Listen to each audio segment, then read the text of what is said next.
when you're thinking of writing for conversion, not just writing copy in general, but writing in order to sell more things, it's really critical to shut off your own brain and kind of take yourself out of the picture, out of the equation. Your CEO, the people working around you, they're not people to look to when we're looking to write messages that end up converting people being your end user, your visitor. So your brain, this will help. This has helped me a lot go from being a creative copywriter to a conversion-focused copywriter, and that is simply really shutting down that part of your mind that says your best messages come from your own head. They don't come from your own head. In fact, let's take a look at a couple places where your best messages may be hidden right now. Oh, sorry, first, you're right, it's hard not to have control of the slide. We're going to, on the next slide, get into that. First, let's talk about the actual outcome of not looking to yourself first. So this, what you're seeing here on the screen, is a test that we ran, or the winning treatment in a test that we ran, where it's a pure copy test. And the winning treatment shown here, which gave a 453% lift, which is, of course, clicks to leads, which is huge for something like a treatment center, which is what this client is and does. They offer rehabilitation treatment. The headline that we're seeing here and the supporting message under it did not come from me. The original, the control message came from the people who were working at Beachway.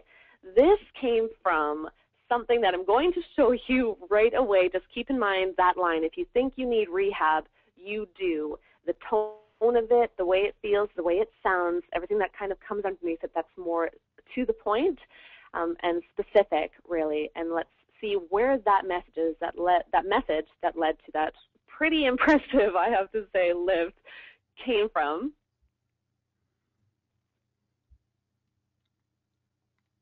Where you want to go when you're looking for messages are to these 4 places at minimum.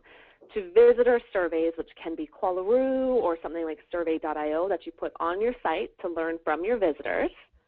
The next one is customer surveys. So if you already have existing customers, you can reach out to those customers and find great messages from them. Those messages can be really things like adjectives, like figuring out what adjectives they use to describe your product, to more long form or long answer questions that can help you arrive at really interesting analogies, metaphors, sticky ways of communicating what you do that doesn't sound like marketing.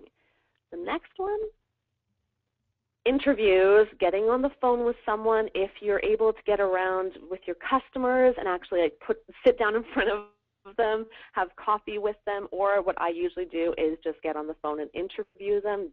That's where great messages come from.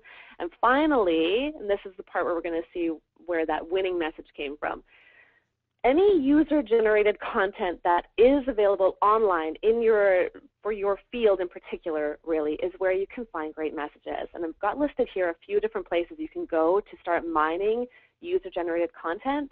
And Amazon book reviews is one that I recommend all the time. Like, I'm sure people who've heard from anything by me before are like, Joanna, stop talking about it. But it's like such a big deal, Amazon book reviews. And that is where that line, if you think you need rehab, you do. I swiped that exact line directly from a review that someone who had read a book about alcoholism had left that as a review and said in it, if you think you need rehab, you do. It stuck out as sticky language. We ran it as a test, and we got the results that we did. Again, it didn't come from me, not me at all. It came only from that user-generated content, which is also something that is actually insanely easy to access in a way that, you know, visitor surveys, you might say, oh, I don't get enough visitors. Or customers, you can say, well, I don't have any customers yet, or I can't do interviews with them. But there's nothing stopping you from going out today and mining places like this that are showing on the screen now to find those really high converting messages. Man, so being a copy hacker is, it's like being a super sleuth. That's right. I was actually going to call copy hackers super sleuths, but it didn't quite flow off the tongue in the same way. I think you made a good call going with copy hackers. Thanks. So yeah, but anyway, it is something that, you know, I found that I use it, and here's reasons why people should use it, other than just saying, oh, well, Joanna got this big lift this one time with Amazon, with an Amazon book review. looking at that voice of customer or VOC data that's out there, which is like a catch-all phrase for really everything we were just talking about. I'm sure some researchers would be like, that's not how you use that phrase. But anyway, swiping that VOC data can give you things that everybody kind of in these questions that people submitted in advance, they were asking for things like this. So Ryan, can you show the bullets here? For sure. Yeah, people are asking for these, how do I sound like I'm not writing marketing copy? How do I sound natural? How do I speak in the language of the person who is coming to my site? I'm trying to target new moms and I'm not a new mom at all. How do they talk? Those sorts of things, and if you just want to go through all the rest of them there, Ryan, there's 6 total. Yeah, and driving through these cliched analogies that you may have built up yourself internally. There's certain things that in your organization you may always refer to your product as the same sort of thing, and it becomes, you know, this almost canned statement that you just keep repeating, but it only means something internally, and it doesn't necessarily mean something to people outside of your organization. You'll also, of course, find really keyword-rich phrases out there, since people are writing out words that they naturally use, and sticky, more memorable phrases that come with, again, being outside of yourself and letting, you know, customers and prospects tell you in their real words what it is they need to hear from you. You know, I find this super interesting actually, because before before coming to Unbounce and then working in the marketing realm, my background is actually health and wellness and education. And in that world, I mean, it's all about rapport. It's about rapport with your students. It's about rapport with your clients. And really, I mean, that's what this is all about. But it, you know, given what you've described, like the user-generated content, it sounds like you actually have, I mean, you kind of have a leg up on anyone else, because you can go and dig in and see exactly what your target audience is saying.